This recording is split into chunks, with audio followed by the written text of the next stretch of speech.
자, 먼저 여론조사 한번 보고 갈게요. 여론조사를 한번 보겠습니다. 최근에 나온 여론조사 4월 21일 방송은 오늘 나온 여론조사 3개를 한번 보겠습니다. 한국갤럽하고요. 프레시안과 리서치부가 있고요. 동아일보와 리서치앤리서치가 있습니다.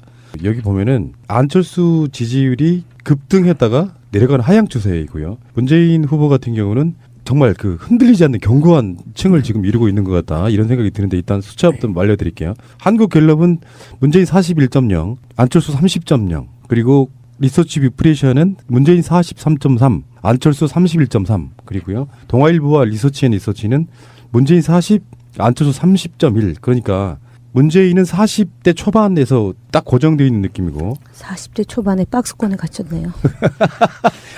누구나 이렇게 갇히고 싶어하는 박스권. 그다음에 안철수는 지금 30%대 초반으로 내려간 상태거든요. 이게 이제 오차 범위 밖이란 말이에요. 이렇게 되면은 이런 이야기를 누가 했습니다. 홍준표를 묶어서 1강, 2중, 2약 이렇게 분류해도 된다. 이렇게. 실제로 선대위 쪽에서는 분위기 어때요? 안철수 지지율 빠지고 있다라고 체감하고 있는 겁니까? 내려갔다라는 표현은 조금 중립적 표현이고요. 저는 추락했다. 폭락 이렇게 말해도 되죠. 추락이죠. 사실. 폭락이죠. 네. 사실은 7%가 떨어졌다는 얘기는 대선에서 7%면은 유권자 투표율까지 감안하면은 500만 표의 그 차이가 나는 거잖아요. 그래서 일단은 후보 선출되고 나서 컨벤션 효과 및 이제 저희랑 경쟁했던 후보 진영에서 일시적으로 안철수 후보로 이동했던 것이 지난 주말을 경과하면서 이제 조정이 된 거고 거의 이제 우리 문 후보의 지지율이 40%에서 43%까지인데 리서치뷰 같은 경우는 100% 무선 여론조사이기 때문에 조금 이제 1, 2% 정도의 수치가 다른 여론조사 기관보다는 조금 이제 높게 나온다고 보면 이제 41, 42 이 정도이겠죠. 그리고 이제 안철수 후보가 30인데 현장에 이제 저희가 본격적으로 선거운동을 시작한 게 지난 월요일부터 이제 오늘 4일째 되고 이제 D-18일이고 내일이면 17일. 애청자들이 들을 시간에는 아마 D-17일일 텐데요. 후보의 지지율이 40%대로 견고하게 유지가 되고 있다라는 것은 뭐 저희가 그동안 쭉 추세로 본 거고 실제로 안 후보가 치고 올라오고 있다라는 것도 확인됐고 지금 빠지고 있는 것 역시 이제 유세 현장에서의 분위기나 조직이 작동되면서의 상황으로 이제 볼 수는 있는데, 다만 저희가 조금 더 이제 긴장하고 열심히 해야 되는 것은 실제로 여론조사 수치와 체감하고 있는 것, 지역별로 체감되는 거하고는 조금 미세하게 차이가 있다. 그래서 저희가 조직 차원에서 조금 더 긴장하고 열심히 해야 된다라는 논의가 오늘 선대위 회의에서 있었습니다. 대변인님, 여기는 대변인 브리핑이 아닙니다. 또 지적이야. 그러니까 제가 얼마 전에 그 여론조사 조작 논란이 있었잖아요. 그리고 네. 실제로 과태료도 맞았고. 네. 그래서 제가 그때 의문을 제기한 게 있어요. 그러면 여론조사 기관 어느 한두 군데는 거짓말하고 있는 거다. 이렇게 편차가 클 수가 있냐. 같은 날 나와도 여론조사가 다르면 사실은 여론조사가 정확하게 제대로 된 기법으로 하고 있다면 과학이라고 불리우니까 실제로는 거의 모든 여론조사 기관들이 비슷해야 되거든요. 어느 정도는 비슷해야 이게 여론조사의 공신력이 생기는 건데 여론조사 기관마다 너무 들쭉날쭉하니까 이게 그중에 누군가는 거짓말하고 있는 건데 오늘 나온 3가지 여론조사는 사실상 거의 비슷해요. 그러니까 이 여론조사는 사실상 현재의 여론을 반영하는 게 아닌가 이런 생각이 들기는 해요. 문재인 40대 초반, 안철수 30대 초반, 그리고 홍준표는 10%대, 심상정 후보는 5%대, 그리고 유승민 후보는 3%대 이렇게 딱 보면 이 정도가 현재의 민심인 것 같다는 생각이 들고요. 일단 총평이었고, 자 안철수 후보의 7% 하락, 급락 이것은 국민의당 선대위 쪽에서는 굉장히 충격이겠다는 생각이 들었고요. 다음에 지역별로 한번 가볼게요. 지역별이 굉장히 중요한데 안철수 후보의 지지도가 7% 빠진 것 중에 대표적인 거는 TK에서의 실제로 홍준표가 주장해왔던 지금까지 그 샤이 보수의 저는 실체를 드러내는 것 같고 아마 재보궐선거에 영향도 있겠죠. 일반 네, 민심 그렇죠. 입장에서는. 네. 그래서 TK에서는 안철수 후보가요 48%였는데 일주일 만에 23%로 반토막 나는 반토막도 더 났어요. 이런 상황이 벌어졌고요. 대전 세종 충청에서는 42에서 29, 인천 경기에서도 38에서 28, 그리고 50대 지지율도 51에서 40으로 일반적으로 전통적인 보수 성향의 표들이 완전히 안철수에게 빠지면서 지금 홍준표로 올라가고 있는 그런 느낌입니다. 2주 전에 이미 그 소위 보수 쪽의 입장을 갖고 있었던 이제 전 이제 국회의원이 미운 후보와 불안한 후보와 둘을 놓고 우리가 어떤 그 선택을 할 거냐. 그럼 결국은 불안한 후보보다는 투표를 안 하거나 만약에 할 경우는 그래도 우리 입장을 반영하는 보수 진영의 주자에게 선택을 할 거고 보수자를 선택할 거고 그것이 이제 소신 투표의 형태로 나타날 거다라고 전망을 하더라고요. 그러니까 오늘 그러니까 이 여론조사 결과가 그렇게 예측했던 분의 예측하고 맞물려 돌아가는 것 같아요. 그러니까 앞서 말한 것처럼 지난 보궐선거의 결과를 놓고 보고 그래도 근거는 만들어야 되겠다. 우리가 아무리 당선까지는 어렵다 하더라도 보수 진영의 근거를 만드는 방식의 이제 표에 대한 성향이 이제 드러난 거고요. 특히 갤럽은 뭐 우리 푸나님께서 여러 차례 얘기했지만 가장 보수적인. 네, 가장 보수적이기도 하고 질문에 그 재차 질문이잖아요. 그랬고 그다음에 이제 유무선 비율도 지금 현재 우리 국민들이 갖고 있는 이런 소위 무선 트렌드가 현실적으로 반영이 안 되고 좀 과거지향적이잖아요. 그럼에도 이렇게 나타났다는 얘기는 안철수 후보는 특히 이제 1차 토론회 결과를 보고 국민들이 좀 준비가 안 된 거 아니냐 이제 이런 게 반영되고 보궐선거 반영되고 이거는 제가 알기로는 2차 토론은 반영이 안 된 일부는 반영되는 일부는 것도 반영된데 있다. 예, 근데 뭐 온전하게 반영은 안 된 거죠. 그래서 저희가 2차 토론에 대한 결과를 주변에 들어보면 1대 4로 싸웠다. 심지어는 1대 5다. 그 심판이었던 그 사회자조차도 문 후보한테 좀 제대로 안 한 거기 때문에 그것까지 반영된 거라고 보면 뭐 다음에 더 떨어지지 않을까요? 예. 지역별 지지도를 한번 볼까요? 갤럽만한 한정해서 말씀드릴게요. 지금 문재인 후보는 TK 지역에서만 2등이고요. 나머지 지역에서는 전 지역 지금 석권하고 있는데 서울에서는 38대 34 그리고 인천 경기는 45대 28 그리고 충청권은 46대 29 그리고 광주 전라는 51대 35 그리고 대구 경북은 24대 23 이런 정도고요. 그러니까 홍준표가 26으로 1위입니다. 대구 경북은. 다음에 부산 울산 경남은 40대 30 이런 정도고 홍준표는 전통적인 자신들의 두 번째 아성이라고 할 만한 곳인데도 불구하고 12%밖에 나오지 않고 있는데 제가 다른 방송에서 그런 이야기를 좀 드렸거든요. 지도상으로 이렇게 표시되는 것들 있잖아요. 지도상으로 빨간색, 파란색, 녹색 표시되는데 기존의 선거들은 대부분 그런 식이었잖아요. 빨간색, 파란색 이런 식이었는데 아마 문재인 후보는 전국적으로 굉장히 많은 파란색을 찍을 가능성이 되게 높아지고 있는 그런 상황인 것 같습니다.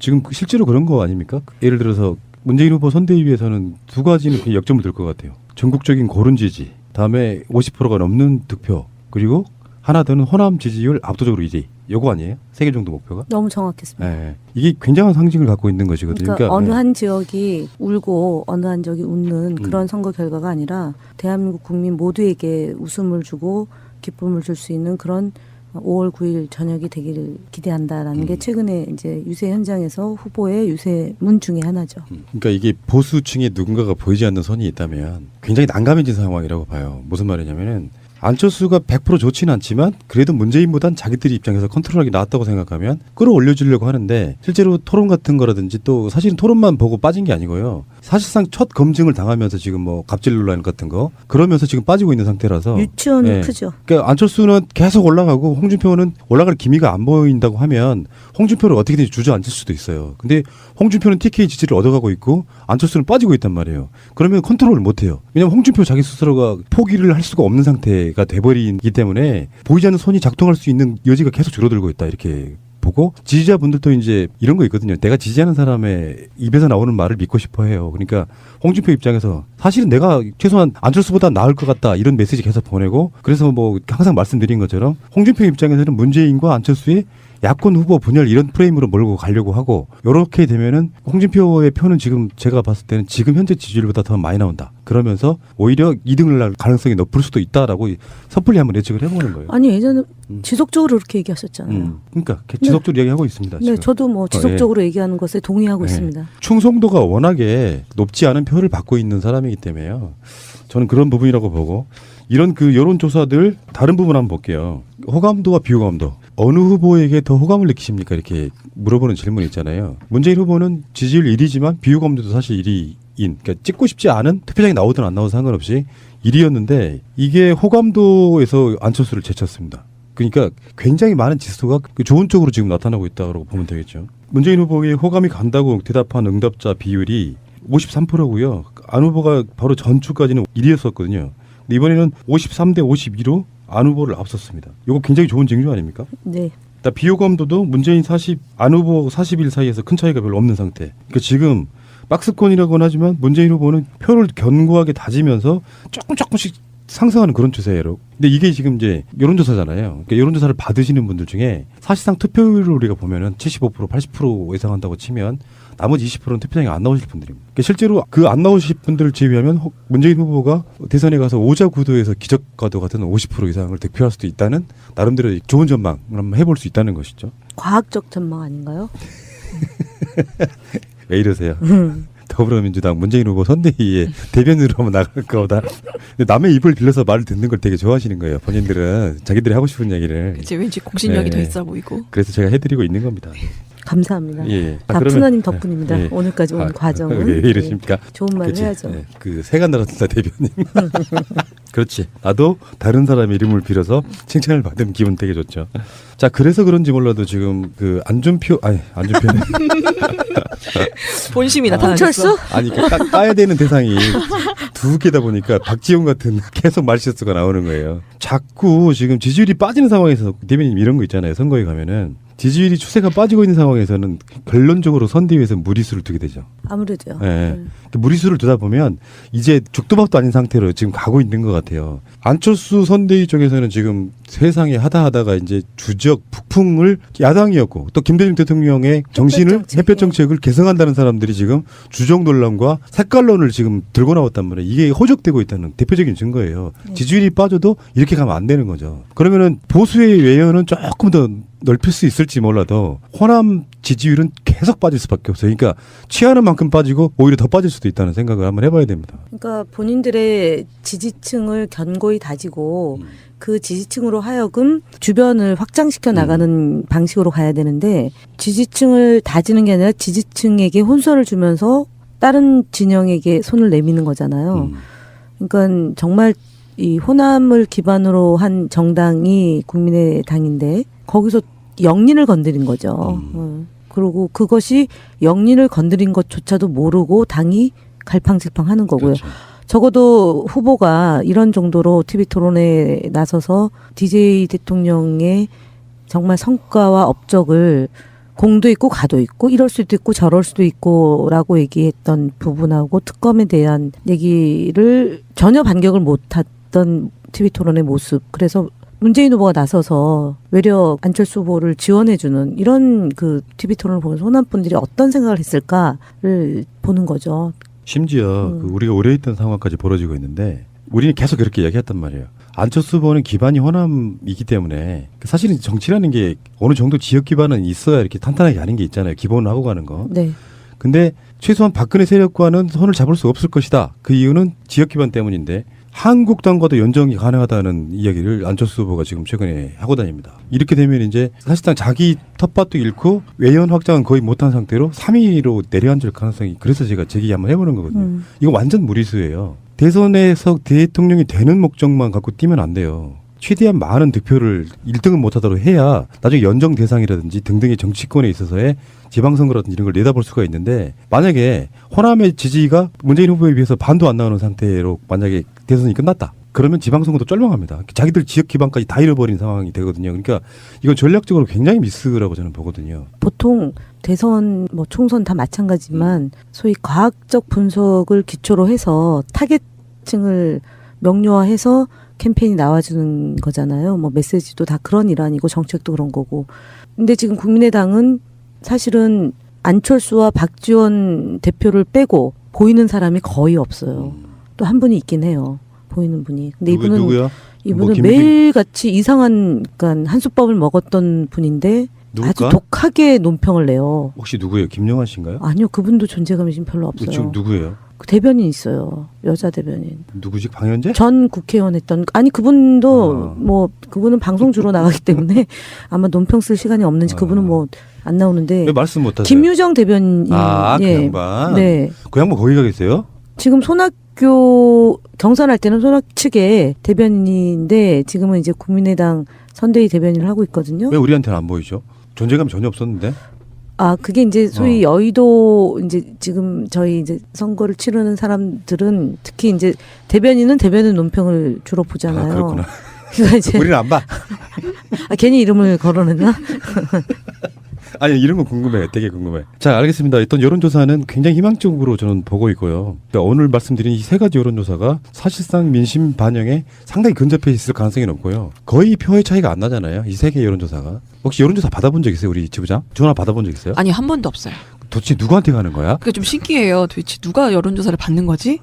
한 번도 받은 적은 없는데 안철수 부분에 대해서 푸나님 하신 말씀이 계속 이제 마음에 와닿는 게 저는 원래 안철수 후보님 되게 좋아했거든요. 옛날에. 옛날엔 그런 사람 많았지. 예, 나도 그랬어. 무릎팍도사 나오고 뭐 직원들한테 본인 그 회사 지분 다 나눠주시고 굉장히 뭐 존댓말 서로 써주시면서 되게 좋으신 분이구나 하면서 되게 좋아해서 저 부모님한테 저 원래 나는 정말 안철수 같은 남자를 만나야 되는데 그런 남자가 없어서 아직 시집 못 가고 있어라고 했다가 엄마 아빠한테 겁나 공격을 네가 먼저 안철수 같은 사람이 되려고 해야지 그런 사람 만나려고 하느냐 엄청 질타를 받았었던 기억이 나는데 그 부분에 대해서 이제 이번에 후보가 되면서 검증이 이루어지잖아요.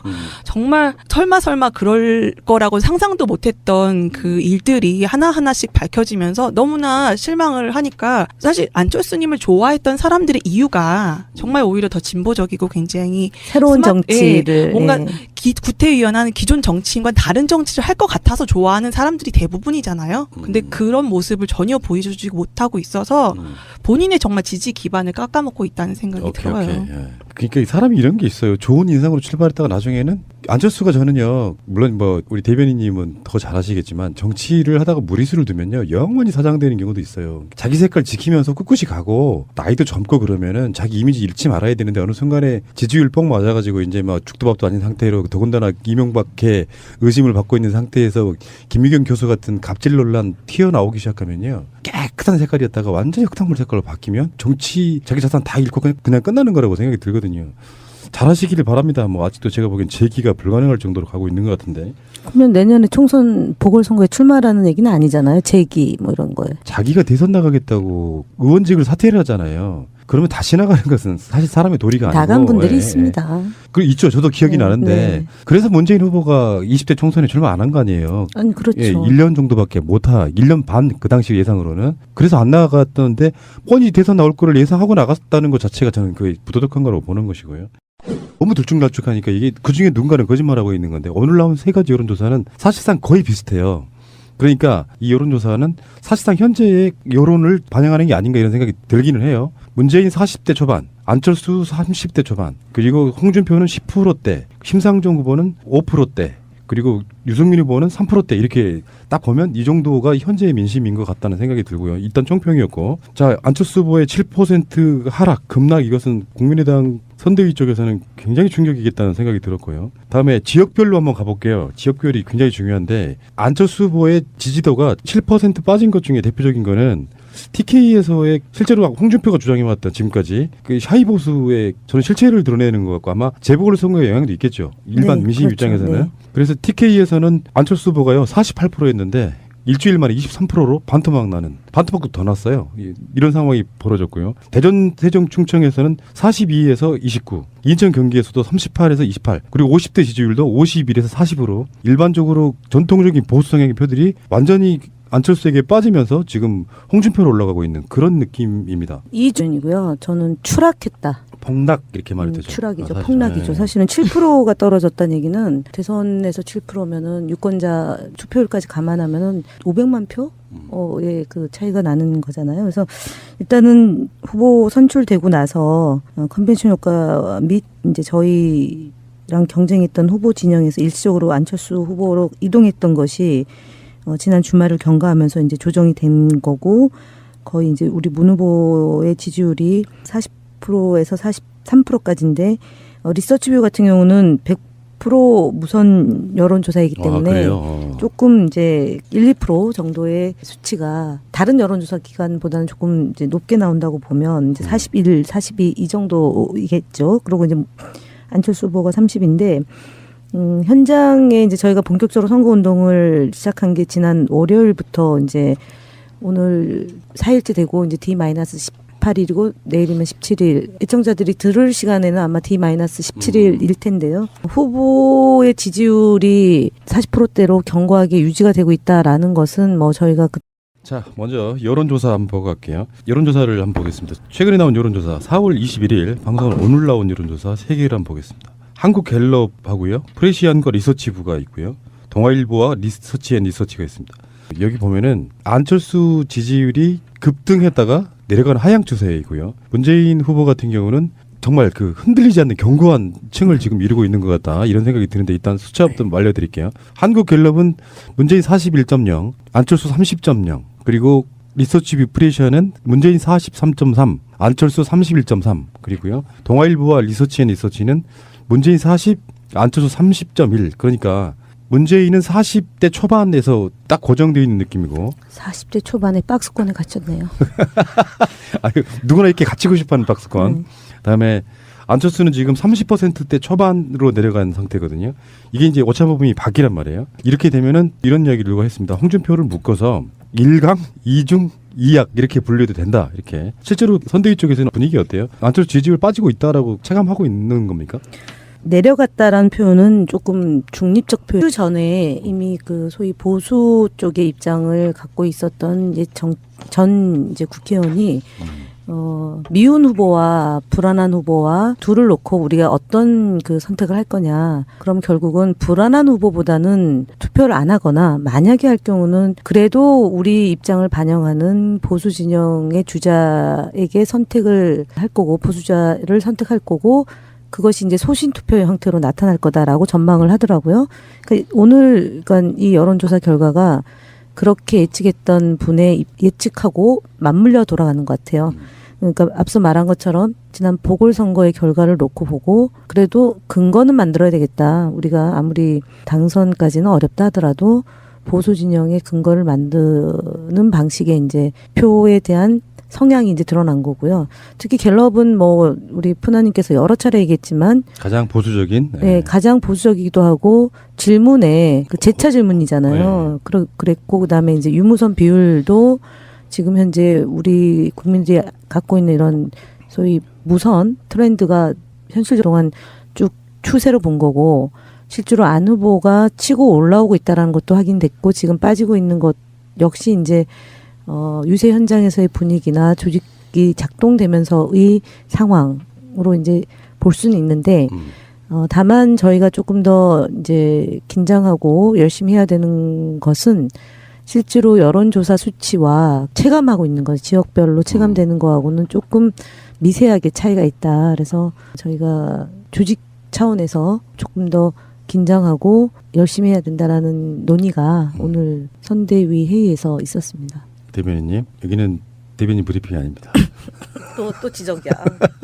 그러니까 제가 얼마 전에 그 여론조사 조작 논란이 있었잖아요. 그리고 네. 실제로 과태료도 맞았고. 네. 그래서 제가 그때 의문을 제기한 게 있어요. 그러면 여론조사 기관 어느 한두 군데는 거짓말하고 있는 거다. 이렇게 편차가 클 수가 있냐. 같은 날 나와도 여론조사가 다르면 사실은 여론조사가 정확하게 제대로 된 기법으로 하고 있다면 과학이라고 불리우니까 실제로는 거의 모든 여론조사 기관들이 비슷해야 되거든요. 어느 정도는 비슷해야 이게 여론조사의 공신력이 생기는 건데 여론조사 기관마다